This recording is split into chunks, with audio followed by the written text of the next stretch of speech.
যদিও আমরা তাকে পাগল মনে করি, কিন্তু তার কথার মধ্যে এমন যুক্তি তুলে ধরেছে যেটা তো আসলেই বাস্তব। বাদশা হারুনুর রশিদ রাহমাতুল্লাহ আলাইহি তার স্ত্রীকে সঙ্গে নিয়ে সাগরে পাড় দিয়ে হাঁটতেছেন। হঠাৎ করে ওই বাহলুল রাহমাতুল্লাহ আলাইহিকে দেখতেছেন সাগরের পারে শুকনো মরুভূমির মধ্যে বসে বসে বালাতে ঘর তৈরি করতেছে, বালাখানা তৈরি করতেছে। এবার বাদশা হারুনুর রশিদ এবং তার স্ত্রী বাহলুলের কাছে গেলেন। যাওয়ার পর জিজ্ঞেস করতেছে, বাহলুল তুমি কি তৈরি করতেছো? বলে জান্নাতের বালাখানা তৈরি করতেছি। কি বলতেছে? যে বালু দিয়ে ঘর তৈরি করতেছে। বাদশা হারুনুর রশিদ জিজ্ঞেস করলেন, তুমি কি তৈরি করতেছো? বলে আমি কি তৈরি করতেছি? জান্নাতের বালাখানা তৈরি। অসংখ্য শুকর ও সুজুদ জ্ঞাপন করি যেই মহান রব আমাদেরকে অত্যন্ত দয়া ও মায়া করে আল্লাহর ঘরে আসবার তৌফিক দান করেছেন। এই জন্য রব্বুল আলামিনের দেওয়া জবান দিয়ে আল্লাহকে রাজি ও খুশি করার লক্ষ্যে অন্তর অন্তঃস্থল থেকে একবার কালিমাতুশ শুকর আদায় করি। সকলেই সুউচ্চ স্বরে বলি আলহামদুলিল্লাহ। আমাদেরকে যেখানে আল্লাহ তাআলা আসবার তৌফিক দান করেছেন, এটা কি বিশ্বাস হয়? অসংখ্য মানুষের মধ্য থেকে দেখবেন অনেক মানুষ আছে যাদেরকে মসজিদে আসতে নিষেধ করা হয় না, তাদের কানে আল্লাহর আহ্বান আজান পৌঁছেছে, কিন্তু দুনিয়ার মহাব্বত, মায়া, ভালোবাসা, দুনিয়ার ব্যস্ততা তাদেরকে এমন ভাবে গ্রাস করে নিয়েছে, শয়তান এমন ভাবে ওয়াসওয়াসা দিয়েছে, তারা আল্লাহর ঘর পর্যন্ত আসতে পারে না। বাদশা হারুনুর রশিদ রাহমাতুল্লাহি আলাইহি তিনি একজন জগৎ বিখ্যাত একজন বাদশা ছিলেন। তিনি যেমন ছিলেন জ্ঞানের দিক দিয়ে শ্রেষ্ঠ, তেমন তার মেধা, শক্তি, প্রখরতা ছিল। বাদশা হারুন রশিদ রাহমাতুল্লাহি আলাইহি তার জামানায় একজন পাগল ছিল, যে মানুষটাকে পাগল বলতো। কেন বলতো? যে তার আচরণ, চলাফেরা, পোশাক পাতি এগুলো দেখে মানুষ তাকে পাগল মনে করতো। তার নাম ছিল বাহলুল। এই বাহলুল রাহমাতুল্লাহি আলাইহি তিনি বেশিরভাগ সময় কবরস্থানে যাইতেন। দেখবেন যখন নতুন কবর দেওয়া হয়, কিছু কিছু কবর আছে কিছুদিন পর ভেঙে ধসে যায়। ওই কবরগুলোর পাশে গিয়ে কবরের মধ্যে পা নামিয়ে দিয়ে কবরের উপরে বসে থাকে। তাকে একদিন বাদশা হারুনুর রশিদ রাহমাতুল্লাহ আলাইহি জিজ্ঞেস করতেছেন, হে বাহলুল তুমি এখানে কেন বসে আছো? এটা কোনো বসে থাকার স্থান হলো, জায়গা হলো? তখন বাহলুল রাহমাতুল্লাহ আলাইহি উত্তর দিতেন যে আমি এমন একজন প্রতিবেশীর পাশে বসে আছি, এমন প্রতিবেশীদের সাথে আছি যারা কখনো মানুষকে কষ্ট দেয় না। কথাগুলো ভালো করে বুঝবেন, যে যারা কখনো মানুষকে কি করে না, কষ্ট দেয় না। বলেন মৃত মানুষ কি কখনো কাউকে কষ্ট দেয়? বলেছে জীবিত ওই সকল মানুষের চেয়ে মৃত ওই মানুষগুলো, ওই লাশগুলো উত্তম, যেই মানুষগুলো জীবিত অবস্থায় তাদের আচরণ, কথাবার্তা দ্বারা কি করে অন্য মানুষকে কষ্ট দেয়, এদের চেয়ে ওই মৃত মানুষগুলোই ভালো। এজন্য আমি কি করি, কবরস্থানে এসে অধিকাংশ সময় বসে থাকি। এটা হলো এক নম্বর কারণ। দ্বিতীয় নম্বর কারণ বলতেছেন, বাদশা তুমি উত্তরটাও তো, তুমি যেই তোমার মহলে, যেই রাজদরবারে তুমি বসবাস করতেছো, এই রাজদরবারটা কি তুমি তৈরি করেছো? বলে না। কে তৈরি করেছে? বলে আমার বাবা তৈরি করেছে। বলে আজকে তোমার বাবা কোথায়? বলে এই কবরস্থানেই শুয়ে আছে। বলে যেই কবরস্থানে তোমার বাবা শুয়ে আছে, তিনি একসময় কোথায় ছিলেন? বলে ওই মহলে ছিলেন, ওই রাজ দরবারে ছিলেন। আজকে তার স্থান কোথায়? বলে যে এই কবরস্থানে। বলে যেটা চিরস্থায়ী স্থান হবে, যেটা চিরস্থায়ী বসবাসের জায়গা হবে, সেখানে আমি দুনিয়াতে জীবিত অবস্থায় থাকতেছি, কারণ আমার শেষ অবস্থান তো এটাই হবে, আমি যত বড় রাজমহলে থাকি না কেন। বলেন তো এই কথাগুলো যে উত্তর দেয়, সে কি আসলে পাগল? এটাকে মানুষের দৃষ্টিতে পাগল মনে হলে এ কি প্রকৃত পাগল নয়। এই আল্লাহর পাগল। এবার বাদশা হারুনুর রশিদ রাহমাতুল্লাহি আলাইহি পাগলের কথা শোনার পর তিনি চলে গেলেন। তিনি তার কথার কোনো উত্তর দিলেন না। মাথার মধ্যে ভাবতেছেন, যদিও আমরা তাকে পাগল মনে করি, কিন্তু তার কথার মধ্যে এমন যুক্তি তুলে ধরেছে যেটা তো আসলেই বাস্তব। বাদশা হারুনুর রশিদ রাহমাতুল্লাহ আলাইহি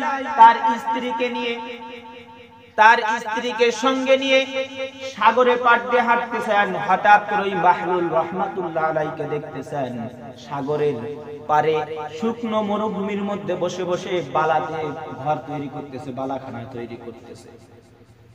এবার বাদশা হারুনুর রশিদ এবং তার স্ত্রী বাহলুলের কাছে গেলেন।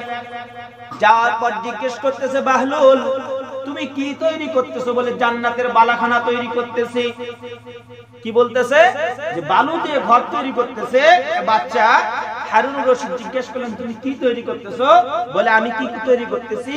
জান্নাতের বালাখানা তৈরি করতেছি। এবার বাচ্চা হারুনুর রশিদের স্ত্রী বলতেছেন যে এই বালাখানা কার? বলে যে কিনবে তার। এবার হারুনুর রশিদ রাহমাতুল্লাহ আলাইহির স্ত্রী বলতেছে এটার দাম কত? বলে 1 আনা। বলে 1 আনা দিলে আমি এটা পেয়ে যাব? বলে হ্যাঁ। এবার কি করেছে? 1 আনা দিয়ে দিয়েছে। বলে এবার বাহলুল রাহমাতুল্লাহ আলাইহি বলতেছেন যে যাও, এই বালাখানা আজ থেকে তোমার। এবার এই কথা বলে চলে আসতেছেন বাচ্চা হারুনুর রশিদ এবং তার স্ত্রী চলে আসতেছেন। আর হারুনুর রশিদ রাহমাতুল্লাহি আলাইহি তার স্ত্রীকে বলতেছেন যে তুমি 1 আনা ওই পাগলকে দিলে, ওই পাগলকে না দিয়ে একটা ভিক্ষুককে যদি দিতে তাহলেও তো কি হতো? কাজ হতো, ভিক্ষুকটা তার উপকার হতো। ওই পাগল তোমাকে বললো বালাখানা, বালা দিয়ে বালু বানিয়ে বলতেছে বালাখানা, এটা জান্নাতের বালাখানা, আর তুমি 1 আনা দিয়ে কিনে দিলে, 1 আনাটাই তো নষ্ট হলো। এই কথা বলে বাড়িতে চলে গেছেন, আর কিছু বলেন না। বাদশা হারুনুর রশিদ রাহমাতুল্লাহ আলাইহি রাত্রিবেলা শুয়ে গেছেন, ঘুমিয়ে পড়েছেন। হঠাৎ করে স্বপ্নে দেখতেছেন যে পৃথিবী কিয়ামত ঘটে গেছে, আল্লাহ বিচার কার্য শুরু করেছেন।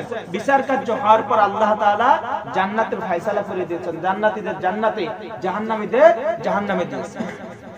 এবার হারুনুর রশিদ রাহমাতুল্লাহ আলাইহি তিনি দেখতেছেন স্বপ্নে যে আমি জান্নাতের মধ্যে হাঁটতেছি। হাঁটতে হাঁটতে হাঁটতে হাঁটতে একটা জায়গায় গেলেন। যাওয়ার পরে দেখলেন যে সেখানে একটি বিশাল একটি মহল জান্নাতের মধ্যে। যাওয়ার পরে কাছে যখন গেলেন দেখলেন জান্নাতের গেটের মধ্যে, ওই মহলের গেটের মধ্যে লেখা জুবাইদা। এটা জুবাইদার কি মহল। বাচ্চা হারুনুর রশিদ রাহমাতুল্লাহ আলাইহির স্ত্রীর নাম ছিল জুবাইদা।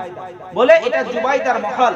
যখন এটা দেখলেন, দেখার পরে ওই মহলের যে দারোয়ান ছিল তাকে বলতেছে তুমি দরজাটা খুলে দাও, আমি ভিতরে প্রবেশ করব।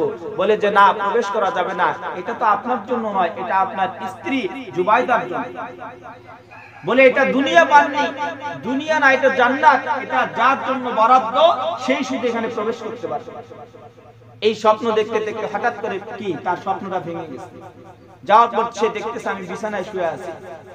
চিন্তা করতেছে হায় হায়, গতকাল এই বাহলুল যে জান্নাত বিক্রি করলো, আমি দেখলাম বালাখানা, আর আমার স্ত্রীকে গালাগাল করলাম, তাকে বোকা বললাম, আমি স্বপ্নে এটা কি দেখলাম। তিনি এটা ভাবতেছেন আর চিন্তা করতেছেন। আর সকালবেলা যখন ঘুম ভেঙে গেছে, এই স্বপ্নের কথা ভুলে গেছে, যে জান্নাতের কথা মনে আছে। বাহলুল রাহমাতুল্লাহ আলাইহির কাছ থেকে 1 আনা দিয়ে যে বালাখানা কিনছে এটা ভুলে গেছে। এবার স্ত্রীকে বলতেছে হে জুবাইদা, তুমি এমন কি আমল করেছো যে আমলের বিনিময়ে আমি স্বপ্নে দেখেছি তোমাকে আল্লাহ তাআলা জান্নাতের মধ্যে একটি মহল দান করেছেন। সুবহানাল্লাহ। এবার জুবাইদা বলতেছে যে আমার আমলনামায় খুঁজলে মনে হয় না যে আমি এরকম কোন আমল করেছি যে আল্লাহ তাআলা আমাকে জান্নাতে বালাখানা দেন। হঠাৎ করে মনে হয়েছে যে গতকাল যে আমি 1 আনা দিয়ে একটা বালাখানা কিনেছিলাম পাগলের কাছ থেকে, হয়তোবা এটাই আল্লাহ তাআলা কবুল করেছে। এই কথা যখন বলেছে, এবার বাচ্চার ওই স্বপ্নের কথা মনে হয়ে গেছে। বাচ্চা বলতেছে হায় হায়, কি করলাম, চলো দেখো ওই পাগলকে খোঁজার জন্য বের হয়ে যায়। এবার খোঁজার জন্য বের হয়ে গেছেন। পাগল কি এক জায়গায় প্রত্যেকদিন থাকে? এক এক সময় তার মন যেখানে চায় সেখানেই থাকে। খুঁজতে খুঁজতে খুঁজতে খুঁজতে আবার পেয়েছে, সাগরের আরেক কিনারে গিয়ে পেয়েছে। এবার বাহলুল রাহমাতুল্লাহ আলাইহিকে বলতেছে যে তুমি কি করতেছো? বলে জান্নাতের বালাখানা তৈরি করতেছি। বলে এটা কার? বলে যে কিনবে তার। বলে এটার দাম কত?